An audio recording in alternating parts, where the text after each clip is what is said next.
Hey, what's up, guys? Adam Araby here at Fight Fan Culture to deliver you guys another week of Fight Night picks. Now, kicking off the card for this weekend, we have Chidi and Jokwani taking on Reese McKee.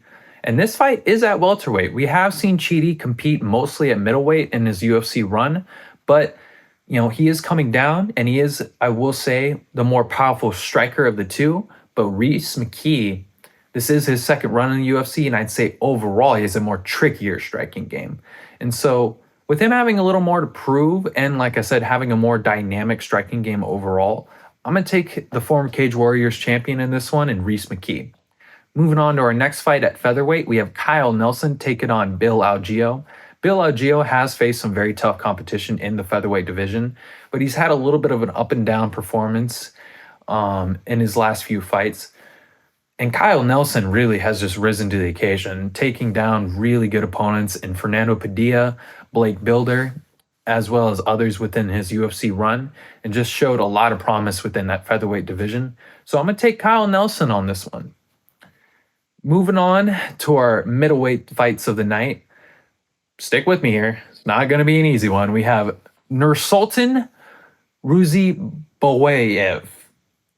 I'm just going to call my guy Nursultan for now, taking on Cedricus Dumas. Cedricus Dumas does have a good striking game and a good game overall and is willing to bring the fight to Nursultan. But Nursultan does have a lot more experience, being 33-8-2, with Cedricus only being 9-1. That's a lot of fights. That is a lot of experience differential here. So I'm going to take the more experienced guy, but I do think it's going to be a real fun fight. Now, coming up next, we have Chris Weidman taking on Bruno Silva. Now, we did, see Chris Weidman able to pull off some wins here and there, but in his last performance against Brad Tavares, he just has not looked the same, especially since that ankle break. It's just a tough injury to come back from, especially at his age at 39 years old. Do I foresee Chris Weidman being able to make another title run? Unfortunately, will not, which is why I'm going to have to go with the younger man here in Bruno Silva. Moving on to our co-main event, we have Vicente Luque taking on Joaquin Buckley.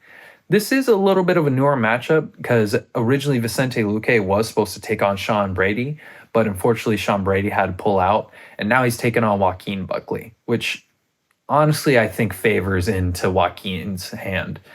He is the more powerful striker of the two. He has the more, I'd say, better highlight reel knockouts. And Vicente just hasn't looked the same since the Jeff Neal performance. He's been a little bit more tentative and a little bit, not so much trying to push the pace and put pressure on guys. He's trying to pick his shots a little smarter and play the game a little smarter, which granted against an opponent like Buckley is what you want to do. But I just think Joaquin is going to just take the fight to him and be able to score that knockout. Now, moving on, we have our main event in Erin Blanchfield taking on Manon Fiorot. Manon has been a staple of the women's flyweight division for a little while now.